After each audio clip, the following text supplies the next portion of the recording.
반갑습니다. 틈틈이와 알아보는 미국 주식. 오늘은 ServiceNow, 티커 심볼 NOW를 심층해부해 보겠습니다. 지금 전 세계는 그야말로 거대한 디지털 전환의 파도 위에 서 있죠. 특히 팬데믹 이후에 기업 환경이 정말 급격하게 바뀌면서 인공지능, 즉 AI를 통한 업무 혁신은 더 이상 먼 미래의 얘기가 아니라 오늘의 생존 전략이 되었습니다. 바로 이런 거시적인 변화의 한가운데서 기업들의 운영 방식을 아주 근본적으로 바꾸는 보이지 않는 손으로 주목받는 기업이 있는데요. 그게 바로 ServiceNow입니다. 이 디지털 전환의 소용돌이 속에서 살아남기 위해서 기업들은 과연 어떤 엔진을 장착해야 할까요? 오늘 저희는 그 가장 강력한 해답 중 하나로 꼽히는 기업, ServiceNow를 아주 깊이 들여다보겠습니다. 서비스나우의 모든 것을 관통하는 철학은 바로 CEO 빌 맥더머트의 이 한마디로 요약할 수 있습니다. 모든 위대한 경험 뒤에는 위대한 워크플로우가 있다. 여기서 말하는 워크플로우라는 건 쉽게 말해 기업 내부의 복잡한 업무 처리 과정, 그 흐름을 뜻하는데요. 이 흐름이 매끄러워야만 직원들의 업무 경험이 좋아지고 이게 또 결국 최고의 고객 경험으로 이어진다는 거죠. 그런데 말이죠. 이 위대한 워크플로우라는 게 과연 뭘까요? 오늘 분석은 바로 이 질문에서부터 시작됩니다. 자, 여기서 핵심적인 질문을 하나 던져보겠습니다. 인공지능이 인간의 업무를 돕거나 심지어 대체하는 이 시대에 말이죠. 마치 우리 몸의 뇌와 팔다리를 연결하는 신경망처럼 기업의 각 부서를 유기적으로 쫙 연결하고 지휘하는 디지털 신경망은 과연 누가 구축하게 될까요? 이 질문에 대한 답을 찾는 기업이 바로 미래산업의 진짜 승자가 될 겁니다. 그리고 현재 시장에서 가장 유력한 후보로 꼽히는 기업이 바로 오늘 우리가 이야기하는 서비스나우입니다. 자, 오늘 심층 리포트는 이런 순서로 진행됩니다. 먼저 AI가 열어젖힌 이 거대한 시장 기회를 한번 살펴보고 서비스나우의 비즈니스 모델을 속속들이 파헤쳐보겠습니다. 이어서 시장의 강세론과 약세론, 그 핵심 근거들을 구체적인 시나리오와 함께 분석하고요. 마지막으로 이 기업이 그리는 미래와 최종 결론까지 차례대로 짚어보겠습니다. 그럼 첫 번째 섹션, AI 워크플로우 혁명입니다. 도대체 왜 지금 시장은 서비스나우에 이렇게 열광하는 걸까요? 그 거시적인 배경부터 한번 살펴보시죠. 5천억 달러. 시장조사기관 IDC는요, 2027년까지 전 세계 AI 솔루션 시장 규모가 이 금액을 넘어설 거라고 전망합니다. 우리 돈으로 환산하면 약 680조 원에 달하는 정말 어마어마한 돈이죠. 이건 그냥 단순히 큰 숫자가 아닙니다. 과거의 인터넷 혁명, 모바일 혁명의 버금가는 AI가 완전히 새로운 산업 생태계를 만들어내고 있다는 거대한 신호인 셈입니다. 그리고 서비스나우는 바로 이 거대한 파도를 타기 위한 최적의 서핑보드를 가진 기업으로 평가받고 있는 거고요. 팬데믹은 전 세계 기업들에게 디지털 전환이 더 이상 하면 좋은 것이 아니라 기업의 존폐를 가르는 생존의 문제라는 걸 아주 뼈저리게 느끼게 했습니다. 그리고 이제 1단계 디지털화를 마친 기업들은 다음 단계로 넘어가고 있죠. 바로 AI를 통해서 복잡하고 반복적인 업무 프로세스 그 자체를 자동화하는 혁신에 뛰어들고 있는 겁니다. 서비스나우는 바로 이 변화의 가장 중심에서 기회를 잡고 있습니다. 자, 그렇다면 서비스나우는 도대체 어떻게 이 거대한 시장을 공략하고 있을까요? 이 기업의 비즈니스 모델, 다시 말해 돈을 버는 방식의 비밀을 지금부터 파헤쳐 보겠습니다. 이 회사의 핵심을 딱 한 단어, 워크플로우 자동화입니다. 이걸 좀 더 쉽게 비유하자면요, 기업을 위한 중앙 운영체제, OS를 구독 서비스 형태로 제공하는 거라고 보시면 됩니다. 옛날에는 IT 부서는 IT 시스템 따로 쓰고 인사팀은 인사관리 툴을 따로 쓰면서 데이터가 다 흩어져 있었잖아요. 서비스나우는 이 모든 걸 하나의 플랫폼으로 통합해서 마치 잘 짜인 교향곡처럼 모든 업무가 조화롭게 흐르도록 지휘하는 역할을 합니다. 중요한 건 한 번 이 생태계에 발을 들이면 다른 서비스로 갈아타는 게 거의 불가능에 가까워진다는 겁니다. 이게 바로 서비스나우의 가장 강력한 무기, 경제학에서 말하는 전환비용이라는 아주 단단한 해자, 가이드입니다. 저는 이 플랫폼을 기업의 디지털 신경망이라고 부르고 싶은데요.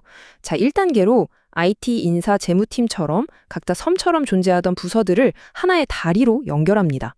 그리고 2단계로 끝도 없는 서류 작업이나 이메일 승인 같은 구시대적인 수작업 프로세스를 디지털로 확 바꿔버리죠. 그리고 마지막 3단계에서 이 모든 과정을 AI가 스스로 판단하고 처리하도록 자동화함으로써 이 디지털 신경망을 완성하는 겁니다. 개념이 아직 좀 어렵게 느껴지시나요? 그럼 실제 사례를 보면 아주 명확해집니다. 예를 들어 직원이 노트북 비밀번호를 잊어버렸다고 한번 가정해보죠. 옛날 같으면 IT팀에 전화해서 하염없이 기다려야 했지만 이제는 AI 챗봇이 10초 만에 본인 인증을 끝내고 비밀번호를 바로 재설정해줍니다. 또 신입사원이 입사하면 과거엔 인사팀, IT팀, 총무팀이 다 각자 움직여야 했잖아요. 이제는 서비스나우 플랫폼에 입사 절차 시작이라는 명령 하나만 내리면 노트북 신청부터 계정 생성, 자리 배정까지 모든 과정을 알아서 착착 진행합니다. 이 모든 마법 같은 일들이 바로 서비스나우 플랫폼 위에서 일어나고 있는 거죠.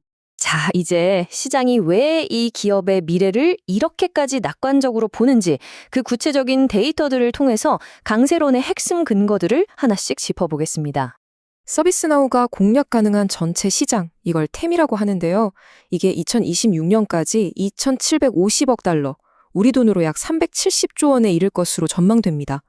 이게 어느 정도냐면 현재 서비스나우의 연간 매출의 20배가 훌쩍 넘는 규모입니다. 다시 말해 아직 성장할 수 있는 활주로가 엄청나게 길게 남아있다는 뜻이죠.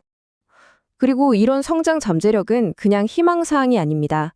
실제 숫자로 증명되고 있죠. 2025년 2분기를 기준으로 보면 핵심 수익원인 구독 매출이 전년 대비 무려 22.5%나 급증했습니다.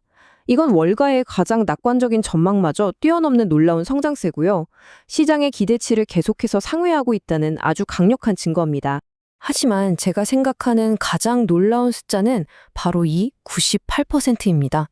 고객 갱신율, 그러니까 기존 고객이 서비스를 계속해서 이용하는 비율이 무려 98%에 달한다는 겁니다. 이 숫자가 의미하는 바는 아주 명확합니다. 한번 기업의 디지털 신경망으로 자리 잡은 서비스나우 플랫폼을 다른 걸로 교체하는 건 이건 살아있는 사람의 척추신경을 바꾸는 것만큼이나 어렵고 비용이 많이 드는 일이 되어버렸다는 뜻입니다. 이게 바로 누구도 쉽게 넘볼 수 없는 서비스나우의 강력한 경제적 해자인 거죠. 단순히 고객 수만 많은 게 아닙니다. 연간 2천만 달러, 우리 돈으로 약 270억 원 이상을 지불하는 큰손 고객들의 숫자가 전년 대비 30%나 폭증했습니다. 이건 서비스나우가 그냥 단순한 소프트웨어 공급업체가 아니라 글로벌 대기업들의 미래 성장을 책임지는 핵심 전략 파트너로 완벽하게 자리매김했다는 걸 보여주는 가장 확실한 증거라고 할 수 있겠습니다. 외부의 객관적인 평가 역시 이런 지배력을 뒷받침합니다.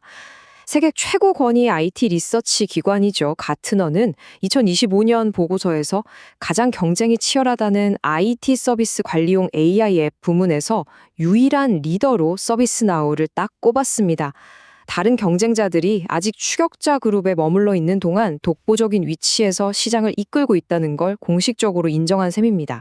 하지만 모든 투자에는 빛과 그림자가 함께 있는 법이죠. 이제 서비스나우가 마주한 냉혹한 현실과 잠재적인 리스크들을 좀 직시해 볼 시간입니다. 지금까지 살펴본 것처럼 서비스나우는 정말 강력한 성장 엔진을 돌리고 있습니다. 하지만 그 앞에는 결코 만만치 않은 세 가지 장애물이 놓여 있죠. 이 둘 사이의 팽팽한 긴장 관계를 정확하게 이해하는 것이 현명한 투자 판단의 핵심입니다. 첫 번째 장애물은 바로 가격과 복잡성입니다. 이 표를 보시면 서비스나우의 약점이 명확하게 드러나죠. 서비스나우는 대기업을 위한 최고급 풀코스 요리와 같습니다. 기능은 정말 막강하지만 가격이 아주 비싸고 도입 과정도 복잡하죠.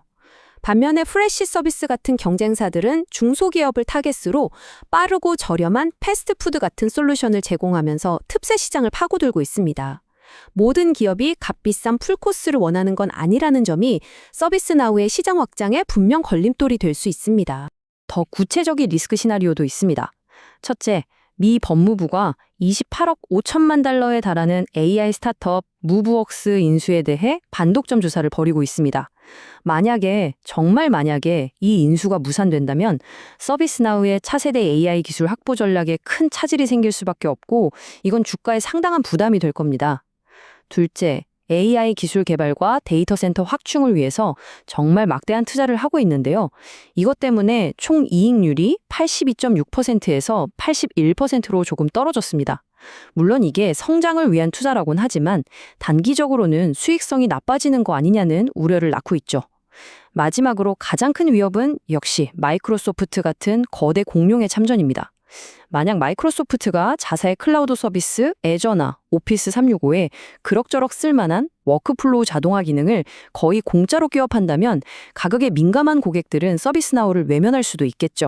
그렇다면 이러한 강세론과 약세론의 한가운데서 서비스나우는 미래의 승리를 위해서 과연 어떤 전략을 준비하고 있을까요? 그들의 야심찬 로드맵을 한번 들여다보겠습니다. 서비스나우의 궁극적인 목표는요, 단순히 업무를 자동화하는 걸 넘어서 기업을 위한 AI 운영체제, OS가 되는 겁니다. 이게 무슨 의미일까요? 이건 마치 스마트폰의 iOS나 안드로이드가 모든 앱을 구동하고 관리하는 핵심 플랫폼이 된 것처럼 앞으로 기업 안에서 활동할 수많은 AI 에이전트들과 인간 직원들을 하나의 플랫폼 위에서 지휘하고 조율하는 그런 컨트롤 타워가 되겠다는 엄청난 비전입니다. 이 비전을 현실로 만들기 위한 구체적인 계획도 이미 실행 중입니다. 2025년에는 모든 AI를 통제하는 AI 컨트롤 타워를 출시했고 2026년 초까지는 무브웍스 인수를 성공적으로 마무리해서 AI 기술력을 한 차원 더 끌어올릴 계획입니다. 그리고 마침내 2027년 폭발적으로 성장하는 AI 솔루션 시장의 진정한 지배자가 되겠다는 게 이들의 최종 목표죠. 이 로드맵을 보면 서비스나우가 단순한 소프트웨어 기업을 넘어서서 AI 시대를 정의하려는 거대한 야심을 품고 있다는 걸 알 수 있습니다. 자, 이제 오늘 살펴본 모든 정보를 종합해서 마지막 결론을 내려볼 시간입니다. 오늘 우리가 심층 분석한 서비스나우는 AI 시대의 디지털 신경망을 구축하면서 막대한 부가가치를 만들어내는 독보적인 기업임이 분명해 보입니다. 강력한 경제적 해자와 폭발적인 성장세는 의심의 여지가 없죠. 하지만 동시에 높은 가격과 복잡성, 거대 경쟁사의 위협과 규제 리스크라는 그림자 또한 명확하게 존재합니다. 결국 질문은 이것입니다. 서비스나우는 AI 혁명의 다음 물결을 완벽하게 지배할 무적의 챔피언일까요? 아니면 이 거대한 몸집과 높은 기대감에 발목이 잡힐 수 있는 위태로운 거인일까요? 오늘 살펴본 이 심층 리포트가 여러분의 투자 기준을 세우는데 도움이 되셨기를 바랍니다. 여기서 다루지 못한 더 깊이 있는 분석과 논쟁은 저희 오디오 팟캐스트 본편에서 이어집니다. 서비스나우의 미래에 대한 여러분의 생각은 어떠신가요? 댓글로 의견을 남겨주시고 팟캐스트에서 더 뜨거운 토론에 참여해 보시기 바랍니다. 궁금한 기업이 있다면 언제든 댓글로 남겨주십시오.